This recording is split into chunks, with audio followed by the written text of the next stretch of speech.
مشاهدينا الكرام، أهلا بكم. إليكم أبرز تفاصيل المباراة التي ستجمع بين نادي الجيش الملكي ونظيره نهضة بركان في إطار نصف نهائي دوري أبطال إفريقيا، في مواجهة مغربية خالصة تعد بالكثير من الإثارة والتشويق. هذه القمة الكروية المرتقبة تأتي في سياق تنافس قوي بين فريقين بصم على مشوار مميز في البطولة، حيث يسعى الجيش الملكي بتاريخه العريق وخبرته القارية إلى حجز بطاقة العبور نحو النهائي واستعادة أمجاده الإفريقية، بينما يدخل نهضة بركان هذه المواجهة بطموح كبير من أجل تأكيد قوته ومواصلة نتائجه الإيجابية في المنافسات القارية.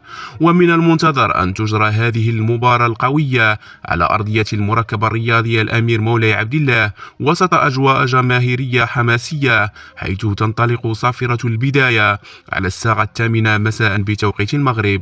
وسيكون عشاق كرة القدم على موعد مع متابعة هذا اللقاء عبر قنوات بين سبور، الناقل الرسمي لمنافسات دوري أبطال إفريقيا في الشرق الأوسط وشمال إفريقيا، إضافة إلى إمكانية بث هذه المباراة على قناة المغربية الرياضية الأرضية.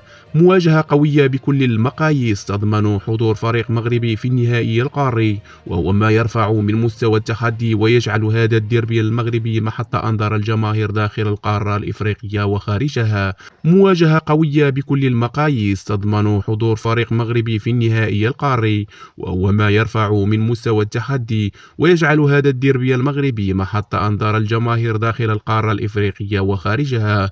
فمن سيحسم بطاقة التأهل، الجيش الملكي أم نهضة بركان؟